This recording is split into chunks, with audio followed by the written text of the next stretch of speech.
akan memaparkan hasil presentasi kami. Judulnya tentang program jemaat jangka pendek, menengah, dan jangka panjang minimal dalam 5 tahun yang lalu dan sedang berjalan. Pendahuluan, terpujilah Tuhan yang senantiasa memberikan kita semua kesehatan, terlebih kepada kelompok 6 observasi yang bisa melakukan penelitian kami ini di Rumah Pendeta Daniel Bonardo Pane STH selaku pendeta sekaligus pemimpin dalam jemaat khusus HKIC Semayang.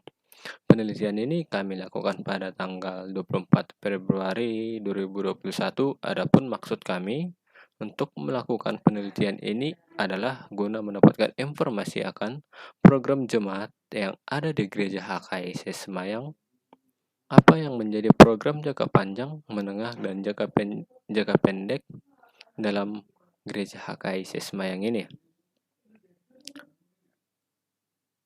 Akan kita ketahui melalui laporan dari penelitian kami, semoga hasil observasi kami ini dapat bermanfaat untuk menambah wawasan kita.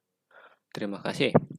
Yang kedua, pembahasan 2.1 biodata narasumber, nama Pendeta Bonardo Pane STH, tempat tanggal lahir Pemantang Ciantar 27 November 1986, alamat Jalan Binjai kilometer 13,1 Gang Horas nomor 5, jabatan Jemaat Khusus HKIC Semayang periode tahun 2018 sampai 2023.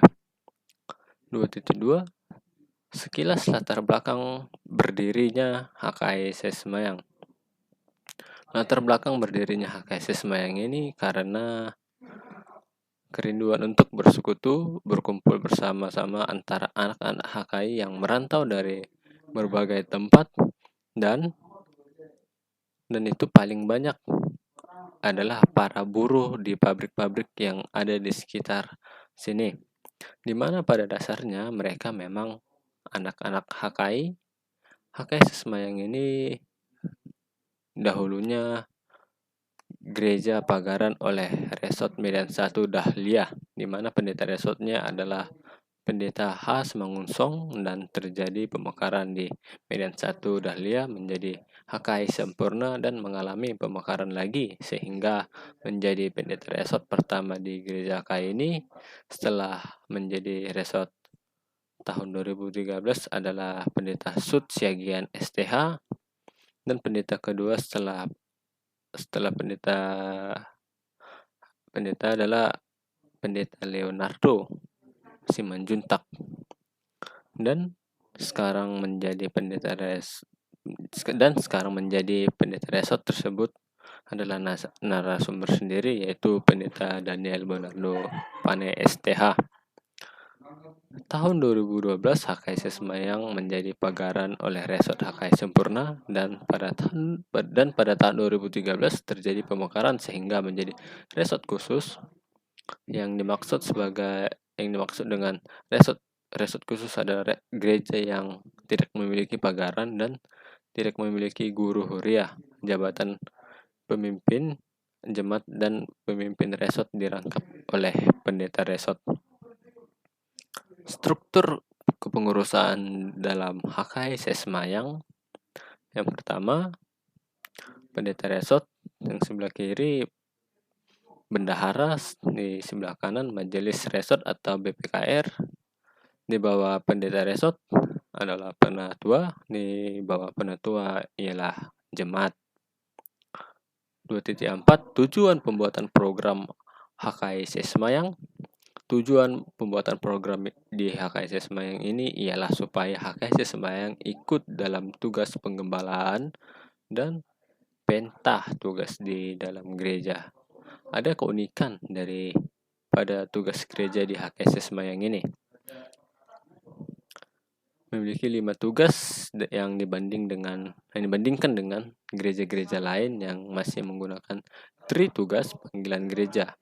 Adapun kelima tugas gereja yang dimaksud ialah koinonia, yang kedua marturia, yang ketiga diakonia, yang keempat DKD atau pengajaran, Yang kelima ialah keuangan. 2.5 langkah penyusunan program. Ada 3 langkah yang menjadi proses dalam penyusunan program dalam HKS Semayang ini, yakni yang pertama dikonsep oleh pendeta, yang kedua didiskusikan bersama perhalado atau sintua, yang ketiga diputuskan oleh rapat majelis. 2.6 program jangka panjang.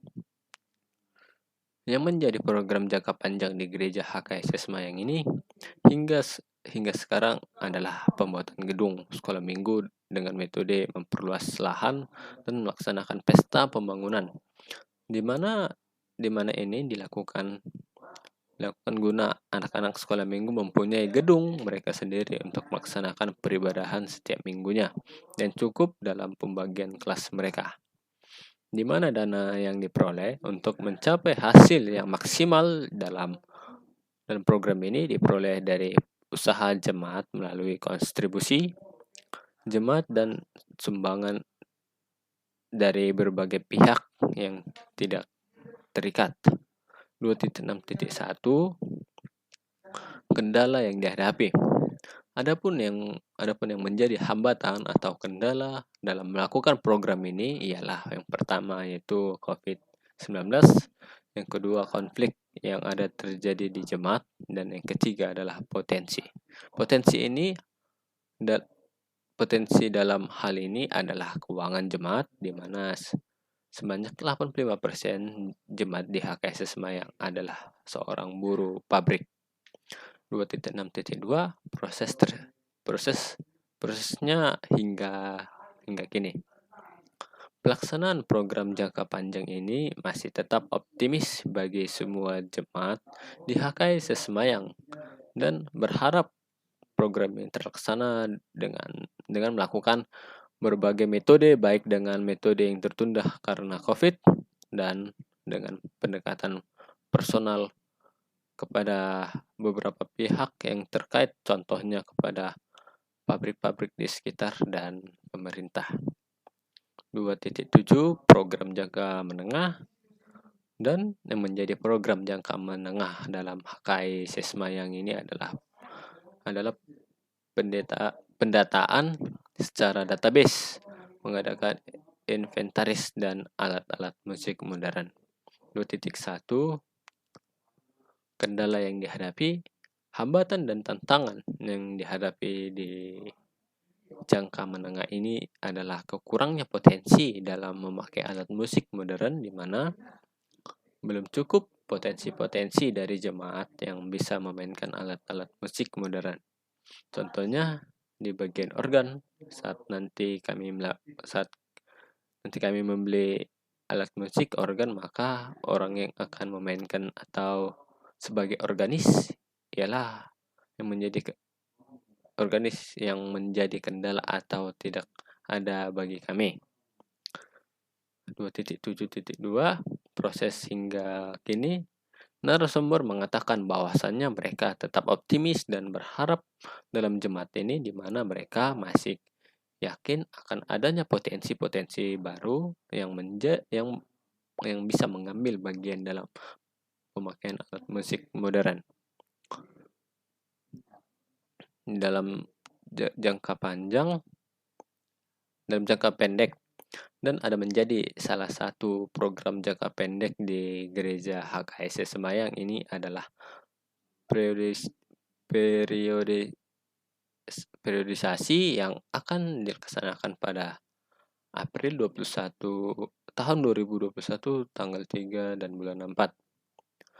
Dalam periodisasi ini akan dilakukan mengenai perbaikan keuangan, karena memang kita harus transparan dalam urusan keuangan, karena salah satu konflik yang sering terjadi di gereja adalah soal keuangan. Di gereja HKS Semayang ini harus transparansi dalam keuangan agar jemaat percaya dan jemaat suka memberi. Program jangka pendek termasuk dalam tahun ini dan data terlampir sebagai berikut. Teman-teman atau Bapak dosen bisa melihat data yang terlampir di paper kami. Terakhir, kesimpulan dari hasil observasi kami dapat kami simpulkan bahwa semua program yang diadakan jemaat HKI Semayang ini bertujuan untuk melaksanakan tugas panggilan gereja, mulai dari program jangka panjang yaitu membuat gedung sekolah minggu, dan jangka menengah ialah pendataan secara database, pengadaan inventaris dan alat-alat musik modern, serta program jangka pendek dengan diadakan periodisasi di bulan April yang akan datang. Semua ini kembali hanya untuk mewujudkan tugas panggilan gereja, di mana seluruh jemaat dan pendeta ada di HKS Semayang ini tetap optimis dan melakukan harapan terbesar akan kelancaran dan keberhasilan semua program yang mereka buat. Inilah hasil foto dokumentasi observasi di gereja HKS Semayang. Kami berfoto di dalam gereja HKS Semayang. Sekian dan terima kasih. Shalom.